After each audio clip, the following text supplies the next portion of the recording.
FM, your kind of company.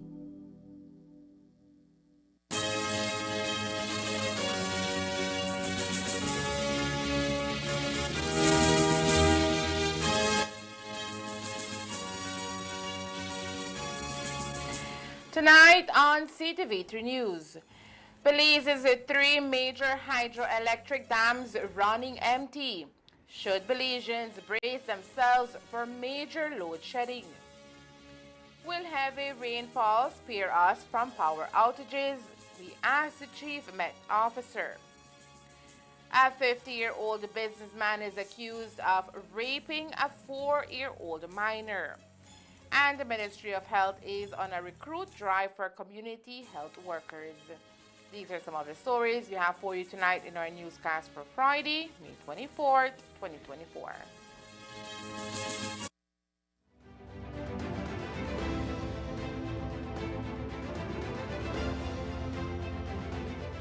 As I look out on the audience, I see many of the artists whose works are represented in this first display. My respect to each of you for contributing to Belize's creative and intellectual inheritance. I also offer my admiration and respect to those artists represented in the museum who have passed on. Their work lives on as sources of inspiration and education. For the many hundreds of artists who are not in the first show, I say that it is not our intention to develop a culture of exclusion or gatekeeping. Just the opposite. We see this space as one of liberation.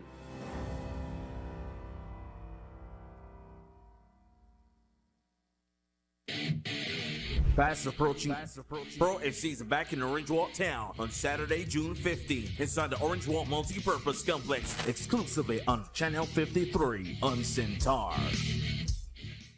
I've been a member of St. Francis Xavier Credit Union since it opened its door in 2004, so it's 20 years. It was only yesterday I was talking to my grandchildren about it, two of my grandsons. I was talking to them about the credit union, that it's good because as the past, you have heard they say money doesn't grow on tree, but it does. In your shares, you see the growth of your money there and you can save. You think about retirement and all the other benefits the credit union offers, what they call the womb to the tomb. So, and the service is very good. I like it.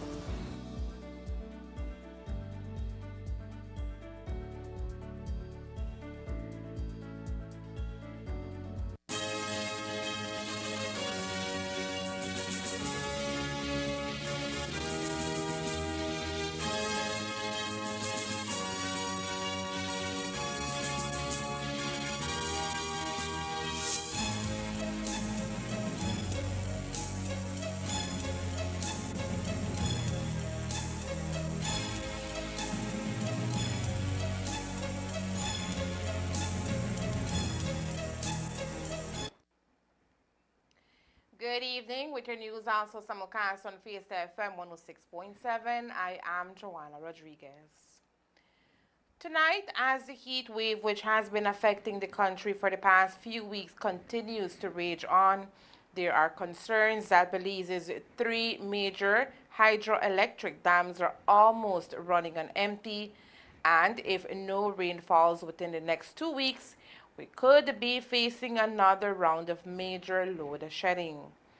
Today, the CEO of Fortis Belize confirmed that at present, the dams in the Cayo district have at best 3 weeks supply of water left in their reservoir, dependent on how it is used by BEL.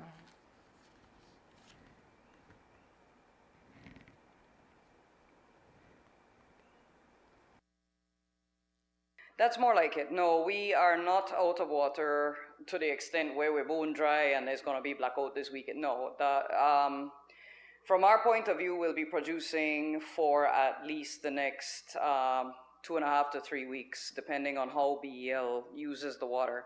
Just as an explanation, it's a matter of how you use the water rather than how much water we have left.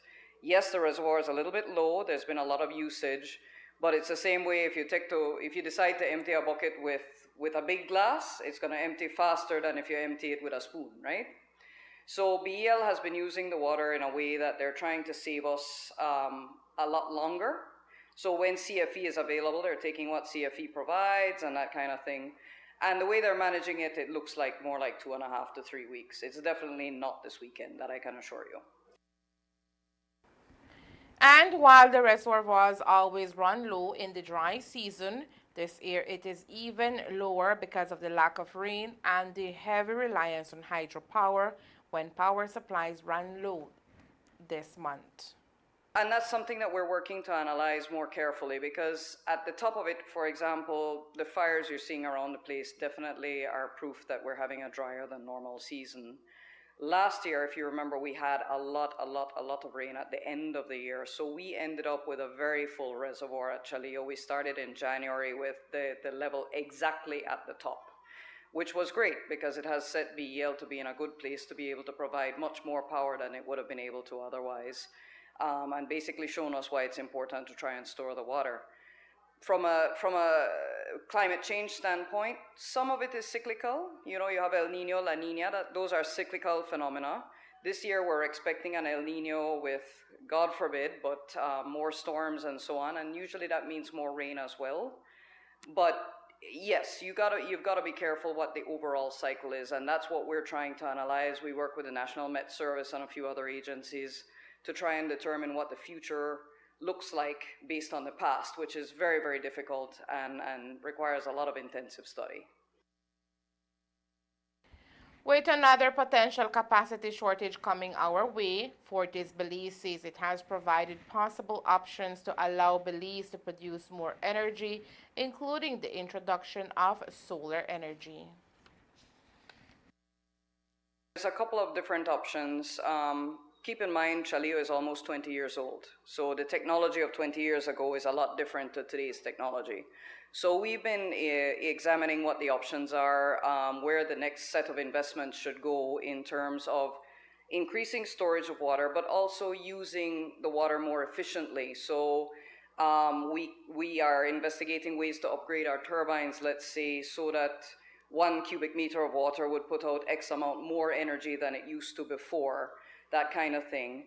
We're also investigating things like evaporation. We're doing studies on that. For example, if we put floating solar, the coverage of the solar panels on top of the water at the reservoir would allow some of that water that normally evaporates to stay. So there's a lot of technology we're looking at, a lot of testing that we're doing, and there are options to increase the amount of energy output. Right now, our annual energy output is at a certain level based on the 52.5 megawatts. If we can find a way to put out more than 52.5 megawatts using the same amount of storage we have now, that's a plus. And then if we can find a way to store even more water, that's another plus. You put it all together and you complement it with, let's say, solar, because we have suggested 10 megawatts of solar that, if you think about it, solar is a daytime energy. Unless you find a way to store it, you only have sunlight, let's say 12 hours of the day, for argument's sake. If you have an entity like the reservoir, we can, in the day, save the water and use the hydros just at night. So we've suggested putting, at the start, just to test it, 10 megawatts of solar at Chaleo that would allow us to save the water during the day, put out the solar energy, and then at nighttime, when the demand is really coming down for the evening demand, you would have saved water and used it then instead. So the management of the water requires a lot of factors, and we're looking at every last one of them as options. As it relates to the price of power being provided to the grid by Fortis Belize, CEO and President of the corporation, Kay Menzies, explained that while the price has seen subtle increases, it remains competitive as compared to other sources of energy. If you think about it, I mean, when you buy parts, when you pay your staff, I can't pay our technicians the same thing we were paying them 20 years ago. Our suppliers are not charging the same thing they charged 20 years ago. So it's unrealistic to expect that costs will remain the same level they were 20 years ago. And hydroelectricity is a 50 to 100. There are dams in the world that are over 100 years old. If you maintain your product properly, it lasts well beyond the 50 years, way into, as I said, over 100 years. But that means that you spend constantly on the equipment that you're using, you never stop working, and so it has a cost. And that cost multiplies, and the agreed rate in the contracts is actually it's less than the rate of inflation. So the impact is not, let's put it this way, it does not have the impact on the cost of energy that the fossil fuel plants have. For example, CFE varies. BEL has to check a few days ahead every time as to what they're going to charge, and sometimes it's a 2 or 3 cents, but sometimes it could be as much as $1. And with regard to, for example, the gas turbines that are doing their job to keep the lights on right now, think about fuel costs out there that you're filling your car with. That's a very expensive proposition. So the real cost of electricity is coming from those entities, and the hydroelectricity is actually saving the public more than the public realizes.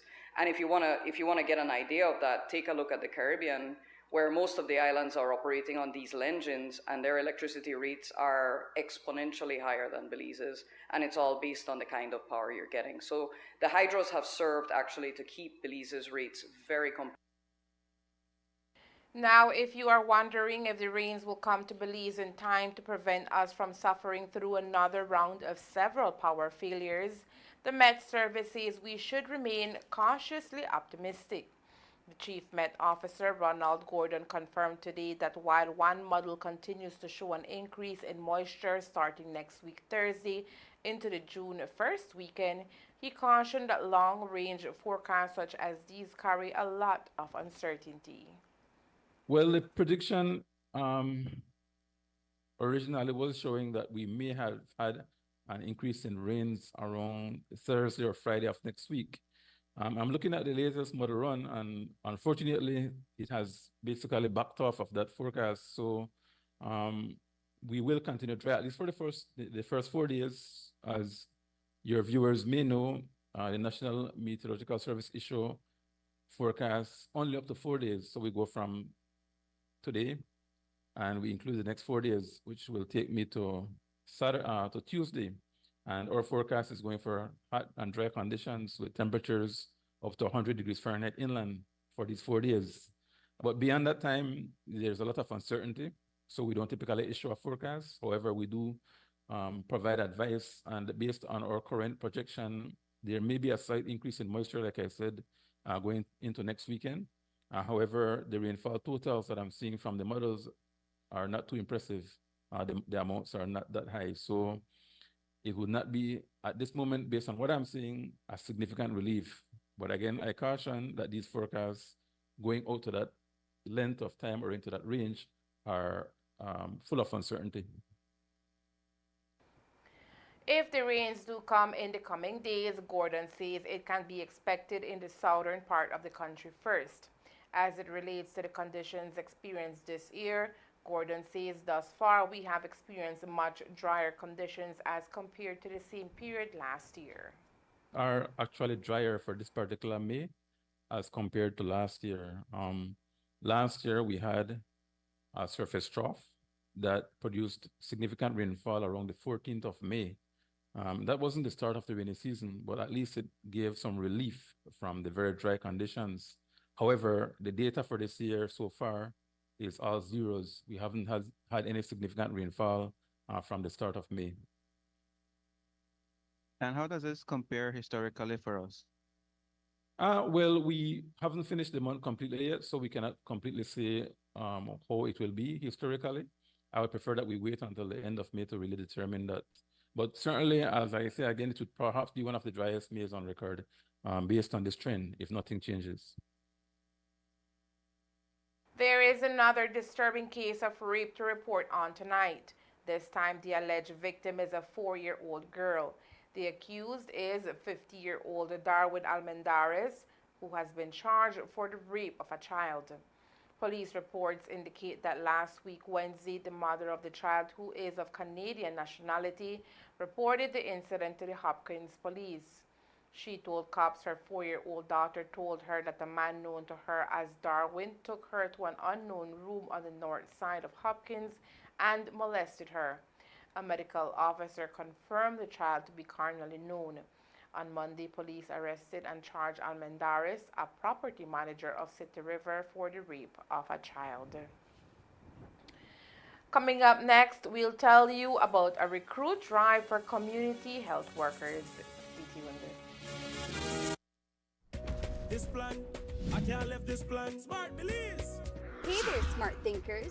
We're turbocharging your mobile experience with Smart's powered up postpaid plans. Imagine a world where your data speed flows faster than ever. Well, guess what? We've cranked up the dial and unleashed the postpaid power of Smart's lightning fast LTE data on all our postpaid plans. That's right, no speed bumps, more data. It's like having a limitless highway of data speed at your fingertips. Whether you're a Lone Ranger with an individual plan or a squad rolling with a group plan, everyone gets to surf, stream, and share at enhanced, full, high-quality speed. Switch to Smart's powered-up postpaid plans today and ride the wave of postpaid power. Visit any Smart showroom or smart-bz.com for details and make your mobile experience smarter and faster. Smart, bringing people together. I know I can't leave this plan. I can't leave this plan. Pro FC is here on Saturday, June 15th. Pro FC is back in Orange Walk Town inside the Orange Walk Multi-Purpose Complex. Pro FC 12, Vasquez versus Aguilar. For the main event, we have the 145 pounds professional MMA fight between undefeated Belizean MMA star Frank Mac Vasquez versus Mexico's Ari El Trompito Aguilar. We also have 8 other exciting MMA fights, including Orange Walk's very own 135 pounds champion Jalen Perez, as he takes on the #1 ranked fighter in Central America, Christian Centeno from Nicaragua, in a fight that will determine the #1 bantamweight in the entire Latin America region. It's going to be a night filled with exciting MMA action from start to finish. Doors open at 6:30 p.m. and the event starts at 7:30 p.m. sharp. General admission tickets are available at the Shell One Stop gas station in Orange Walk Town or from any Pro FC fighter. VIP tickets are by WhatsApp reservations only. 670-0716. Pro FC, Belize Premier MMA League. At St. Francis Xavier Credit Union, I know that I can depend on them, and they have been here for me when I needed it most. There have been several instances where emergencies popped up, and they were here for me, so that is what I like most. The services here, I believe it's very important for the community.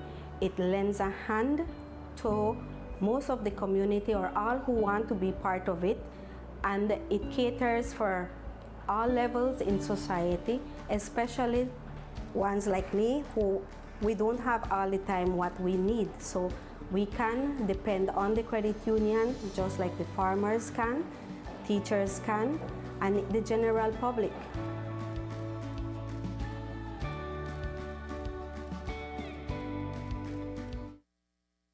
Our legacy isn't how many commas we have in our bank account. It's who we're lucky enough to have in our lives and what we can leave them with. Henry, remind me again why we can't put you in a gifted school. Because it's better for my psychosocial development for me to interact with a peer group in a normal school environment. Oh, yeah.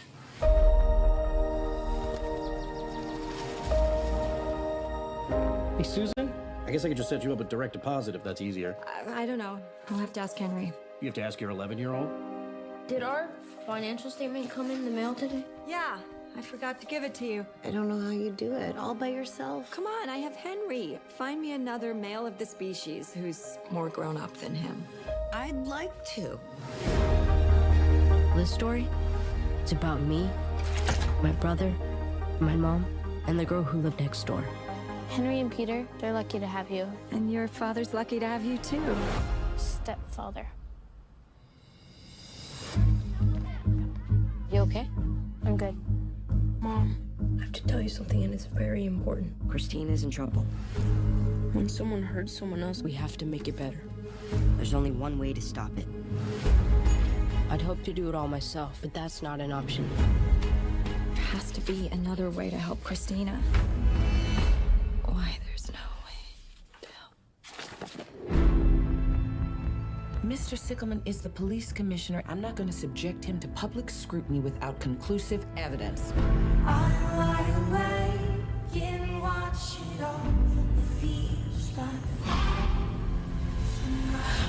Okay, let's do this.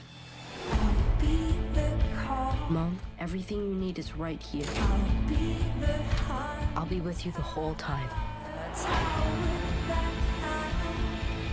I know what you've done. Henry documented all of it. You think they're gonna believe? It can't be left undone. No matter what, don't panic. I'm not panicking.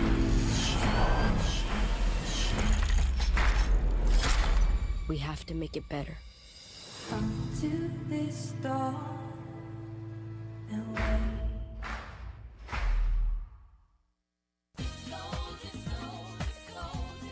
Do you want quick cash for your gold?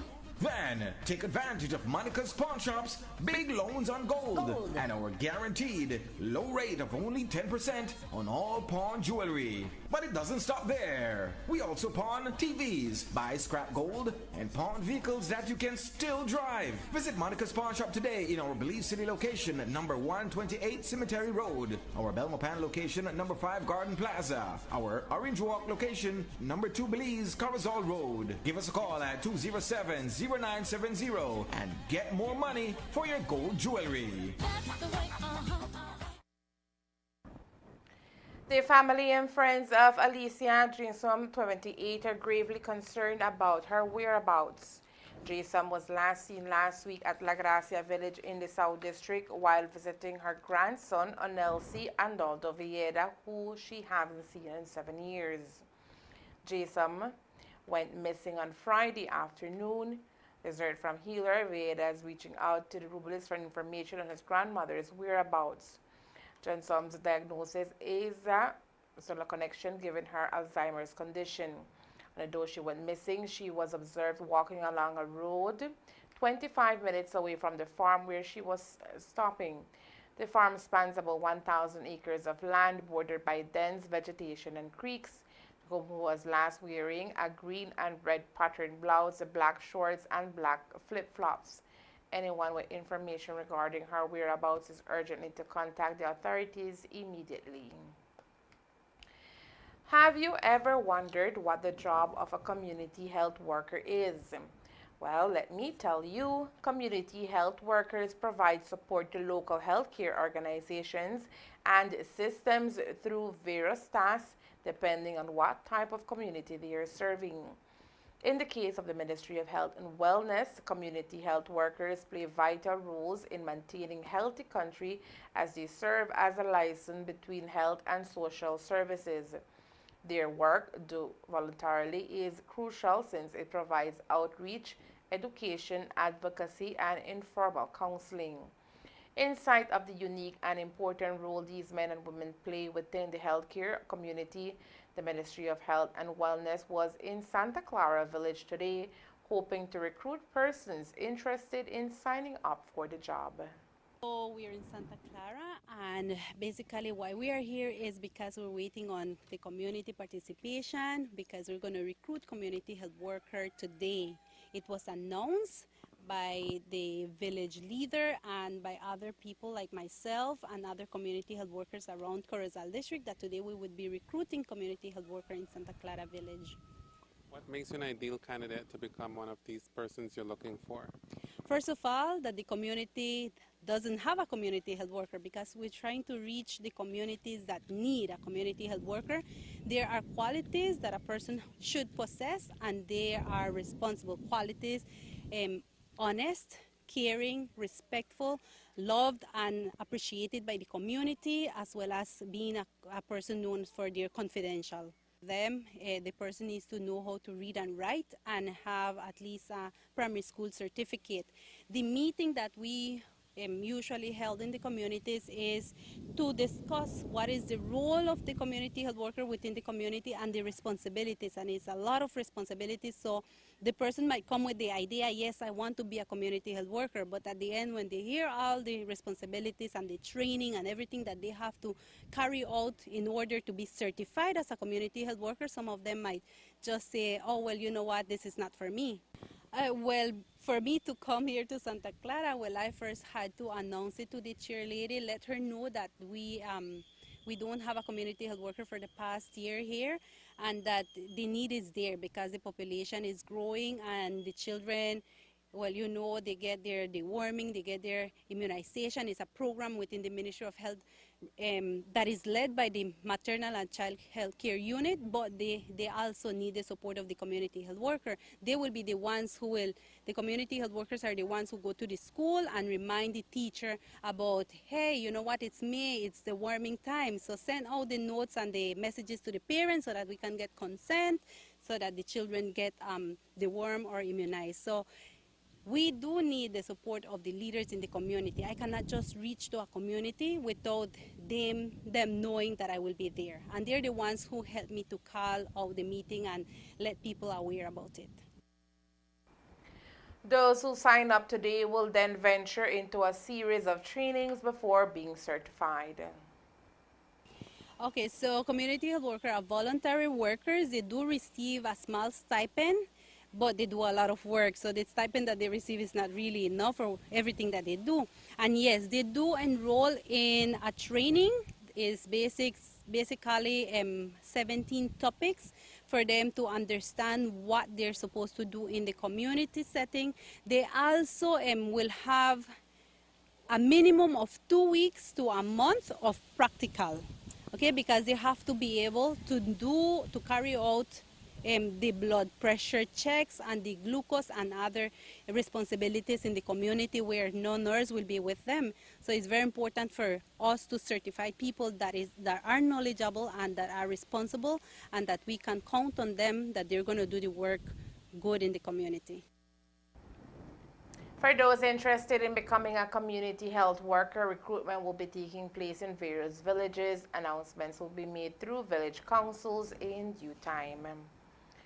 Standard 6 students of Charlotte Farm Government School were out of class today as they welcomed the public and other fellow schoolmates to their very first Entrepreneur Expo at the school grounds. The event saw 12 elaborate booths, each sporting a unique business concept, which students prepared from proposal to functioning businesses offering an array of treats. The first ever Standard 6 Entrepreneur Expo, according to level leader Ednita Kokom, falls in line with the Ministry of Education's new competency-based curriculum, which pays keen attention to the area of financial literacy. This morning here for the Entrepreneur Expo, we have 12 booths, 3 booths per class. We have 4 classes. Okay, each class was given the task to venture into a business that they can fulfill. Business Expo comes in collaboration with the Ministry of Education competency-based curriculum, whereby Cycle 4 is currently focusing or targeting in financial literacy. Therefore, we venture into this project along with not only teachers but also parents and anybody else who wanted to assist them, because we had many other outsiders, other residents in the community also helping.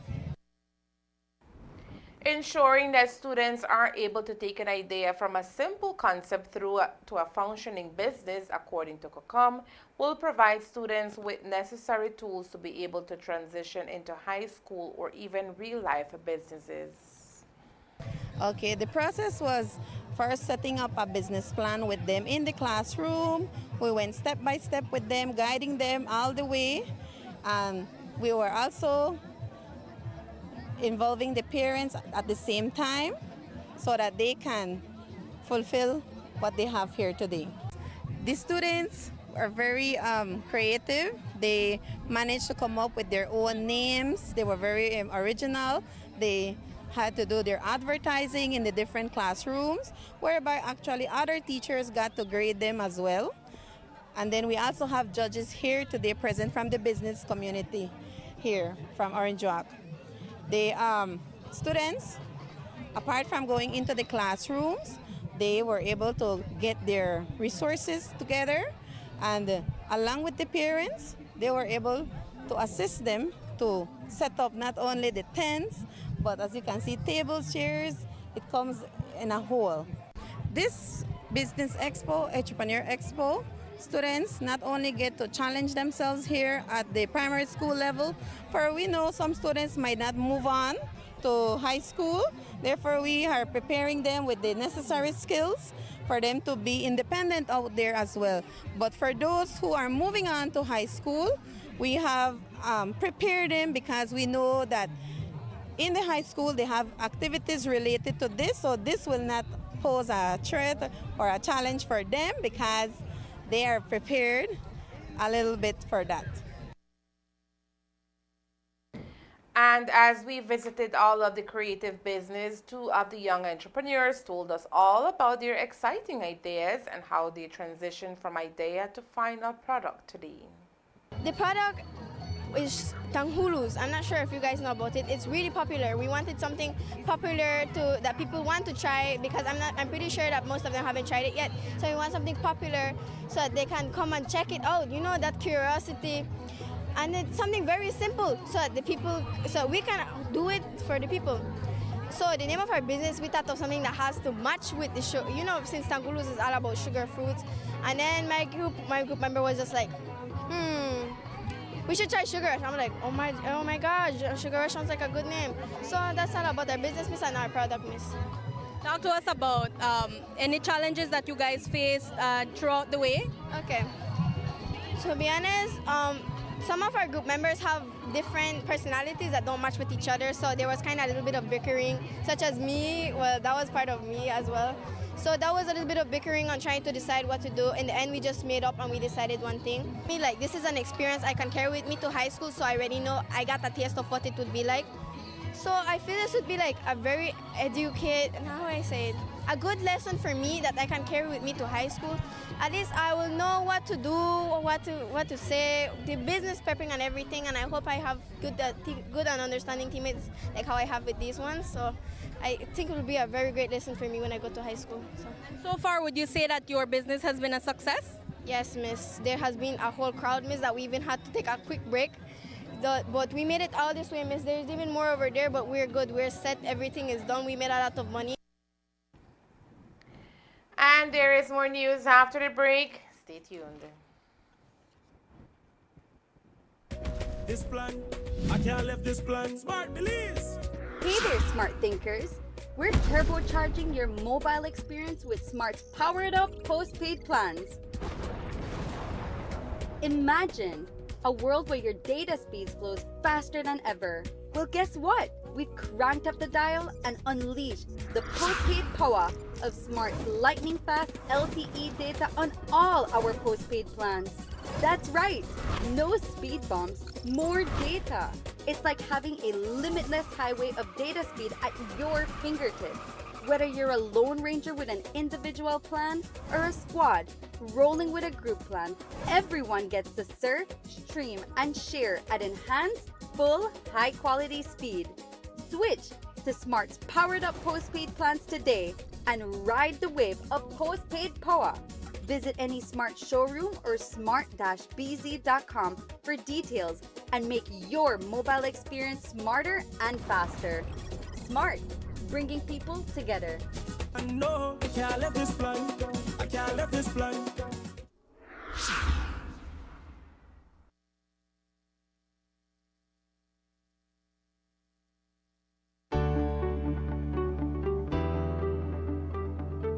ITSAT STEAM Academy is a 4-year government high school that does focus on science, technology, engineering, arts and mathematics, which is called STEAM. Before this, I've been to other high schools and primary schools, and just being here feels so much more different. But my experience with STEAM in a whole I love it. It's at STEAM Academy. We are inclusive. Females in robotics, I think that we could have a lot of success. This has been the best experience school life I've ever had. It brings out your creative and innovative side in almost all subjects. In fact, in all subjects. My experience at STEAM Academy is stunning. Our students will, I hope, tell you that they're happy to be here, because from the moment they set foot in the campus in the morning to the moment they leave, they're engaged in interesting activities which have real meaning to their lives. And by doing this, the learning is much deeper, more effective and long-lasting.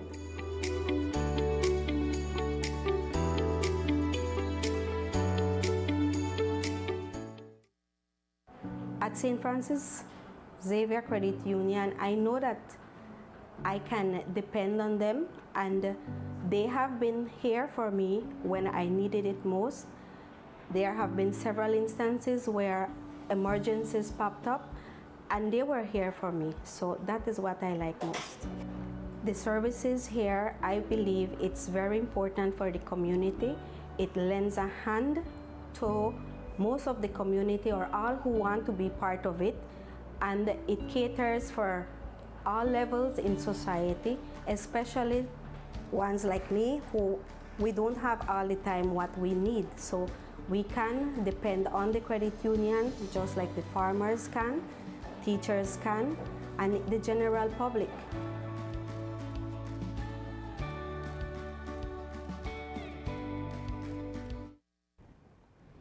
Have you heard about the Made in Belize trade show? If not, then sit in for this part of the newscast. The event is born from the Belize Chamber of Commerce and Industry, and this year will mark the 7th edition. It is an event that attracts entrepreneurs from all over the country, each carrying out their business in a unique way. If there is one thing that they have in common, is that of expanding their business, and that is the opportunity that the annual trade show offers. And this would make it its 7th edition, considering that we had COVID. But it's going to be the 7th edition, and it's primarily for local producers and service providers.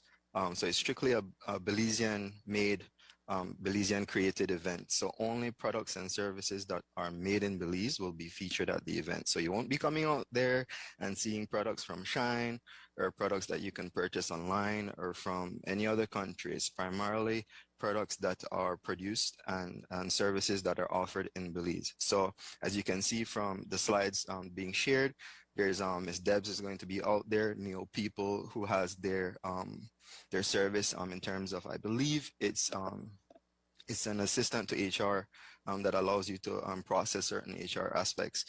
There's going to be face painting, hair products, so many different products and services out there. But yes, the event will be held next week, Saturday, at the National Agriculture and Trade Show grounds in Belmopan. And we're encouraging everyone to come out and be a part of the event. There's going to be great products, great services, and there's also going to be great prizes for attending. So whether you're in Corozal, San Pedro, Dangriga, Punta Gorda, we encourage you to make your way out to the event. One of the great parts or great ways that this event impacts those who come out is that they actually have the potential to advertise or promote their products to wholesalers or large companies that they might not have had access to previously. We do have a listing that we share to different companies and organizations across the country to let them know that, hey, if you have a large hotel, or even if you have a store, come out to the event, see what products and services are being out there. You might actually get some of these products in your stores, which is also great for the small and micro businesses that come out to the event, because the event does feature a lot of micro and small businesses. And so, take for instance, Sangria Mia. Sangria Mia is one of the products that will be at the event, and I do believe they're in several supermarkets across the country presently. So it's just one of those ways where, people can really learn more about your product, learn more about your service. And you never know, some people might come out there and they might buy your entire stock that you have at the event. So yes, that's one of the many impacts that has been created from being a part of the event. Again, one of the many businesses that will be out there is Wine Time. They have been a great participant at the event for several years now. They've participated at this event as well as other events that the chamber hosts. And the connections. One of the main points of this event is also networking. Making those connections to people coming out. Again, you never know who you might meet out there. You might meet that one foreigner. Because we do encourage locals and tourists to come out to the event, and they might like your product and they might reach out to you and say, hey, I'm interested in having your product in our stores in the US. How can we make this happen? And we help to facilitate that process in terms of reaching out to the different local and government bodies and organizations who can help in assisting to make that happen. So there's just a wide list of people that will be coming out to the event. And whether you're looking for, products, whether it's like hair products, cleaning products, I can basically list off everything from what I see here, because we do have larger groups like the Ministry of Agriculture who will be coming out. They have a group of exhibitors who will be coming out. We have a group from Bell Trade who's also going to be coming out, and they will be featuring them as well. So, whether it's hair care products, handbags, jewelry, education services, financial services. I believe the telemedia companies will also be there. Food, there's just so much that, it's hard to say everybody. We want to list everyone. There's also going to be food. There's going to be a kids area. So we're just encouraging everybody to come out. And again, one of the main features that this event has is that it's a local event. Over the years, the event has bloomed, and now it is described as one of Belize's economic boosters. If you are interested in obtaining a booth for the event, you can contact the Belize Chamber of Commerce and Industry. The Caribbean Examinations Council, CXC, issued a statement assuring all stakeholders of the integrity of the Caribbean Advanced Proficiency Examination Cape Chemistry Unit 2 paper examination, which was conducted on the 9th of May 2024 across the region. Concerns have been raised that the questions on the examination were focused on material from the Cape Chemistry Unit 1 syllabus and not from the Cape Chemistry Unit 2 syllabus. Mindful of the anxiety among candidates and parents arising from these concerns, CXC immediately launched an investigation into this matter, CXC explained. The Caribbean Examinations Council noted that the investigations have determined that the questions on the Cape Chemistry Unit 2 paper O2 examination were indeed designed for candidates to demonstrate knowledge of material covered by the Cape Chemistry Unit 2 syllabus. As we continue to listen to the concerns by engaging with stakeholders, we stand by our robust quality assurance system, which includes qualified professionals at all stages of the examination development process, ensuring the efficiency of the examinations. This system also allows for adjustments during the marking and grading process to ensure that candidates are not negatively affected by circumstances outside of their control, CXC added. CXC reiterated that the integrity of CXC's assessments is critical to candidates and to the currency of our qualifications in keeping our mission to develop the human capital of our Caribbean people through partnership for global competitiveness. And that's the news. We invite you to join us for another newscast on Monday, May 27th here on Ctv3 and Fiesta FM 106.7. Remember that to read a text version of the news, you can visit our website at ctv3belizenews.com. You can also log on to our Facebook page for current stories at facebook.com/ctv3belizenews or our YouTube channel at Ctv3 News BZ. Remember to wash your hands and remain safe. From all of us here at Ctv3 News, have a safe and pleasant weekend. Thank you for watching and listening. Good night.